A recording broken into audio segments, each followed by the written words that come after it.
Hi everyone. ಇವತ್ತು ನಾವು ಮಾಡ್ತಾ ಇರೋದು ರಾಗಿ ದೋಸೆ ಮತ್ತು ಶೇಂಗಾ ಚಟ್ನಿ. ಸೊ ಎರಡೇ ಇಂಗ್ರೀಡಿಯೆಂಟ್ಸ್ ಯೂಸ್ ಮಾಡಿಕೊಂಡು ದೋಸೆ ಮಾಡ್ತಾ ಇದ್ದೀವಿ. ಅದಕ್ಕೆ ಬೇಕಾಗಿರೋ ಸಾಮಗ್ರಿಗಳು ರಾಗಿ ಹಿಟ್ಟು ಮತ್ತು ಉದ್ದಿನ ಬೇಳೆ ಮತ್ತೆ ಶೇಂಗಾ ಚಟ್ನಿಗೆ ಇವೆಲ್ಲ ತಗೋಬೇಕು. ಮೊದಲು ಉದ್ದಿನ ಬೇಳೆನ ನೆನೆಬೇಕು, ನೆನೆಸ್ಕೊಳಕ್ ಇಟ್ಕೋಬೇಕು. ಮಾರ್ನಿಂಗ್ ಎದ್ದ ತಕ್ಷಣ ನೆನೆಕಿಟ್ರೆ ಸಾಕು. ಸೊ 1 hour ನೆಂದ್ರೆ ಸಾಕು. ಅದು ಉದ್ದಿನ ಬೇಳೆ ನೆನೆಸ್ಬಿಟ್ಟು ಈ ತರ ಉದ್ದಿನ ಬೇಳೆ ನೆಂದಿದೆ, ಚೆನ್ನಾಗಿ ನೆಂದಿದೆ. 1 hour ಬಿಟ್ಟು ನೋಡಿದ್ರೆ ಚೆನ್ನಾಗಿ ನೆಂದಿದೆ ಉದ್ದಿನ ಬೇಳೆ. ಸೊ ಇದನ್ನ ಮಿಕ್ಸಿ ಜಾರ್ಗೆ ಹಾಕೋಬೇಕು. ಇದಕ್ಕೇನು ಆ್ಯಡ್ ಮಾಡೋದಿಲ್ಲ, ಬರೀ ಉದ್ದಿನ ಬೇಳೆ ಅಷ್ಟೇ ಮಿಕ್ಸಿ ಮಾಡ್ಕೋಬೇಕು. ಮಿಕ್ಸಿ ಮಾಡಿದ ತಕ್ಷಣ ನೆಕ್ಸ್ಟ್ ಬೌಲಲ್ಲಿ ಹಿಟ್ಟು ತಗೋಬೇಕು, ರಾಗಿ ಹಿಟ್ಟು. ನಾವೆಷ್ಟು ಉದ್ದಿನ ಬೇಳೆ ತಗೊಂಡಿರ್ತೀವಲ್ಲ, 1 ಕಪ್ ತಗೊಂಡ್ರೆ 3 ಕಪ್ ರಾಗಿ ಹಿಟ್ಟು ತಗೋಬೇಕು. ಸೊ ಎರಡನ್ನೂ ಚೆನ್ನಾಗಿ ಮಿಕ್ಸ್ ಮಾಡ್ಕೋಬೇಕು. ಅದಕ್ಕೆ ಉದ್ದಿನ ಹಿಟ್ಟು ಮತ್ತು ಉಪ್ಪು ನೀರು ಹಾಕೋಬೇಕು. ಸ್ವಲ್ಪ ಸ್ವಲ್ಪ ನೀರು ಹಾಕೊಂಡು ಈ ತರ ದೋಸೆ ಹಿಟ್ಟಿನ ಹದಕ್ಕೆ ಕಲ್ಸ್ಕೋಬೇಕು. ಕಲ್ಸ್ಕೊಂಡು ನೆಕ್ಸ್ಟ್ 10 ಮಿನಿಟ್ಸ್ ಬಿಡ್ಬೇಕು ಆ ತರ.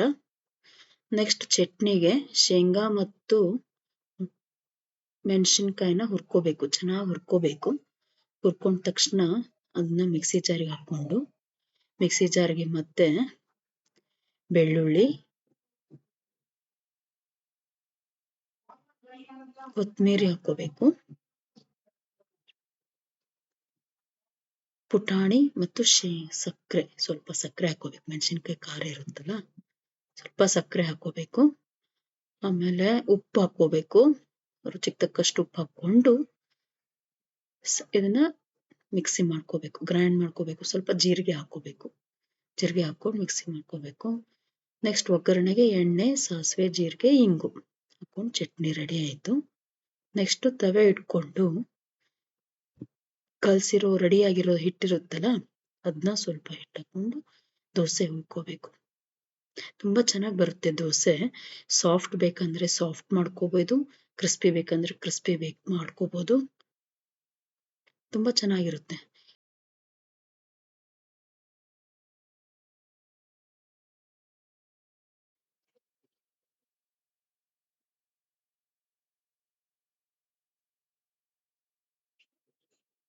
ಸೊ ನೆಕ್ಸ್ಟ್ ನೋಡಿ, ತುಂಬಾ ಚೆನ್ನಾಗಿ ಬರುತ್ತೆ, ತವೆಗೆ ಅಂಟ್ಕೊಳ್ಳೋದಿಲ್ಲ, ಆ ತರ ಚೆನ್ನಾಗಿ ಇರುತ್ತೆ ದೋಸೆ. ಸೊ ದೋಸೆ ರೆಡಿ ಆಯ್ತು, ಸರ್ವ್ ಮಾಡೋಣವಾ? Okay, thank you.